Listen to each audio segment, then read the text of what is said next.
Aujourd'hui, on va parler des 3 clés pour exprimer ses émotions à ses parents toxiques sans qu'ils puissent ne te faire de mal.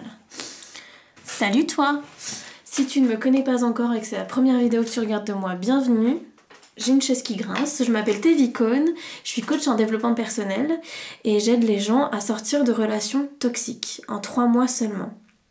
Alors aujourd'hui, donc, on va parler des 3 clés pour exprimer ses émotions sans que tes parents te fassent de mal. La première chose que tu dois savoir avant qu'on commence, c'est que ce que je vais dire dans cette vidéo-là, ça représente seulement 2%, j'en sais rien, j'utilise toujours ce pourcentage 2%, mais un petit pourcentage de ce qu'il y a dans la newsletter que j'ai sortie à ce sujet. Donc, si c'est un sujet qui t'intéresse, je t'invite à cliquer sur le lien dans ma description pour t'inscrire à ma newsletter. Tu recevras un mail de bienvenue et dans le mail, tout en bas, il y a le lien vers la dernière newsletter qui est sortie. Ensuite, il y a aussi dans la description un sondage qui est totalement anonyme, qui prend 5 à 10 minutes à répondre et qui ne comporte que 3 questions. Et si tu réponds à ce sondage, enfin c'est un sondage qui est plus particulièrement destiné aux gens qui ont des parents toxiques. Si tu réponds à ce sondage, tu auras 15% de réduction sur ma prochaine formation qui sera sur la communication avec les parents toxiques. Je regarde mes notes car pour une fois j'ai pris des notes pour cette vidéo. Ok, alors pour que tu comprennes ce que je vais t'expliquer, il faut que je te raconte une histoire. Donc c'est une anecdote qui m'est arrivée avec mon père. Et c'est là que j'ai compris c'est là où j'ai réellement compris, même si je le savais, je l'ai compris rationnellement, consciemment et non inconsciemment, c'est trop long. Donc c'est là que j'ai commencé à comprendre pourquoi est-ce que je ne pouvais pas exprimer mes émotions avec mes parents. Donc, c'était une époque de ma vie où j'ai fait 3 vidéos sur le sujet, je suis sortie avec un pervers narcissique. Et il m'a quittée. Quand il m'a quittée, je suis tombée dans un état dépressif assez profond. Et j'ai demandé à mon père si je pouvais retourner vivre avec lui. Et quand il m'a dit oui, j'étais aux anges. Parce que je me suis dit, on va pouvoir reconstruire une relation saine, ça va être super, ça va être génial. Et puis je vais pouvoir souffler un petit peu. Parce que j'en ai un peu marre en fait de tout ça. Donc... qu'est-ce qui s'est passé? Donc j'ai dû dire à mon père dès les premiers jours où j'ai emménagé chez lui que mon ex m'avait quittée, et quand je lui ai dit, j'ai fondu en larmes parce que je me sentais vraiment pas bien. Et comme j'ai dit, j'étais dans un état dépressif assez profond, assez avancé, puisque je n'arrivais plus à rien faire, ni à m'alimenter, ni à dormir à des heures raisonnable, ni à dormir tout court d'ailleurs, puisque je me couchais à 1h du matin et je me levais à 3h. Je dormais 3 heures par nuit, je mangeais pas. J'ai perdu 5 kilos en 3 semaines, ce qui est énorme, surtout quand tu mesures 1m50. Il m'est arrivé des choses quand même. C'était un état dépressif assez avancé, assez profond. Et j'arrivais vraiment à rien faire, ni à me lever, ni à ranger, ni à me laver, ni à me brosser les dents, ni à rien du tout. J'étais très mal. J'étais très triste. Et au bout de 3 semaines, comme par magie, ça allait mieux. J'ai commencé à dormir. J'ai repris mon rythme de sommeil est redevenu à peu près normal par rapport à ce que c'était auparavant. Puis j'ai recommencé à me laver, j'ai pris un bain, j'ai recommencé à m'alimenter. Et puis peu à peu, je me suis sentie de mieux en mieux. Et quand je me suis sentie le mieux, c'est là que mon père m'a dit je suis sûre que ton ex t'a quitté parce que tu sais pas ranger, parce que tu n'arrives pas à ranger, parce que t'es sale. En fait, il aurait pas pu me dire ce genre de réflexion qui n'est pas du tout aidante et qui est absolument maltraitante. On ne dit pas à quelqu'un qui était dans un état dépressif tellement avancé que si il ou elle ne range pas, c'est la raison pour laquelle personne ne l'aime. Parce que le sous-titre de ça, c'est ça. Donc tu devrais mieux ranger pour qu'on t'aime. Non, c'est pas comme ça qu'on demande les choses aux gens. Utiliser l'émotionnel pour ça, surtout à quelqu'un qui passe par un épisode dépressif, c'est très grave et c'est extrêmement maltraitant. Il aurait pas pu me le faire quand j'étais vraiment au fond du trou, parce que ça aurait été cruel et que ça m'aurait probablement poussé à me suicider, hein, on va pas se mentir. Et de toute façon, le cycle de la maltraitance, ça n'est pas ça. Le cycle de la maltraitance, c'est quand la victime revient, on fait comme si de rien n'était pour lui faire croire que le dossier est passé. Et puis ensuite, quand la personne est la plus à l'aise, la plus vulnérable, c'est là qu'on frappe.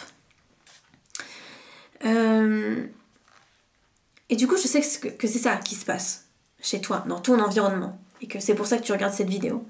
Parce que t'as quand même envie d'exprimer tes émotions sans qu'on te le remette dans la gueule. Et c'est pour ça qu'il y a 3 clés que je n'ai pas utilisées à l'époque, puisque j'avais aucune idée à quel point mes parents étaient maltraitants. Et ces 3 clés, c'est les suivantes.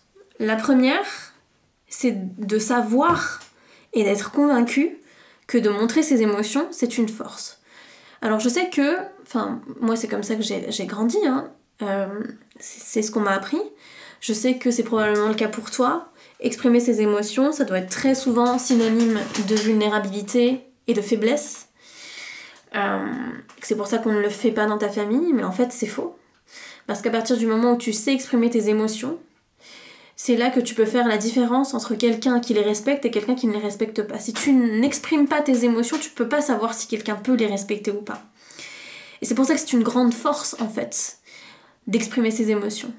Parce que comme ça, on peut faire la différence entre les gens qui vont faire des efforts pour toi et qui vont t'aimer de manière inconditionnelle, et puis tous les autres qui ne respecteront pas tes libertés, tes émotions, tes efforts.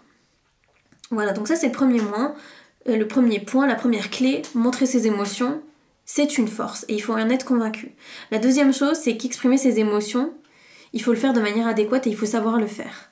Et pour l'instant, je sais que tu n'en es pas encore capable.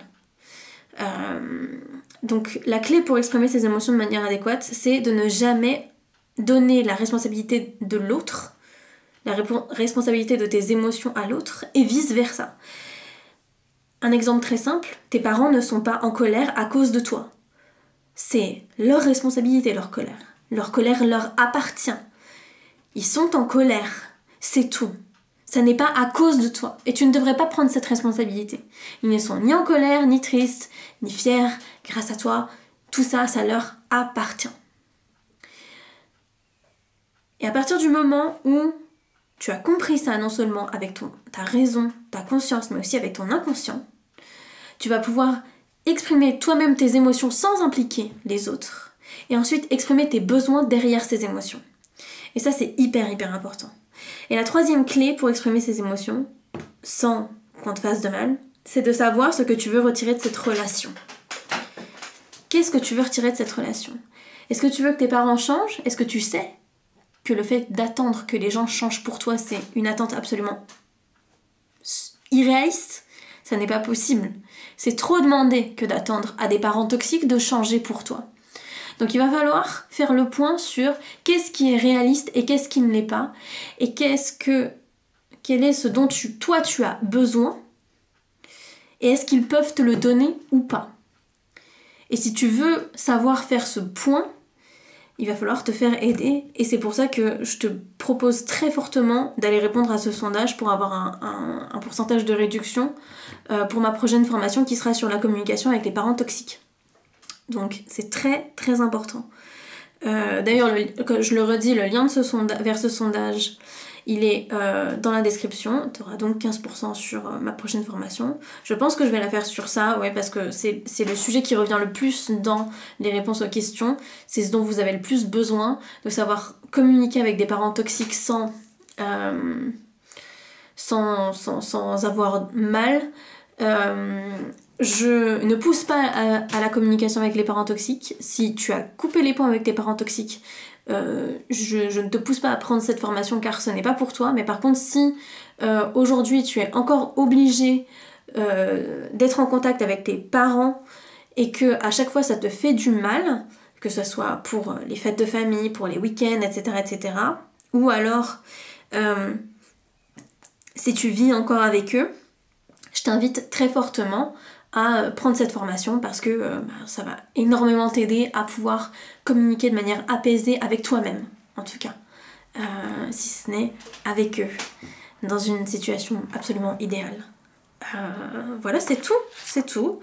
J'espère que cette vidéo t'a plu et qu'elle t'aura aidé à comprendre ce qu'il faut faire pour communiquer avec tes parents et exprimer tes émotions sans qu'ils ne te fassent de mal. Donc voilà, il y a les liens vers ma newsletter et vers le sondage qui sont dans la description. Et on parlera très vite de ma prochaine formation quand j'aurai plus de réponses à ce sondage et que je saurai exactement ce que je peux vous proposer directement à vous. Voilà, c'est tout. Donc si cette vidéo t'a plu, oui, laisse un petit pouce vers le haut, un commentaire et n'hésite pas à partager cette vidéo sur tes réseaux sociaux pour qu'elle soit mieux référencée. Et abonne-toi. Voilà, allez, bisous.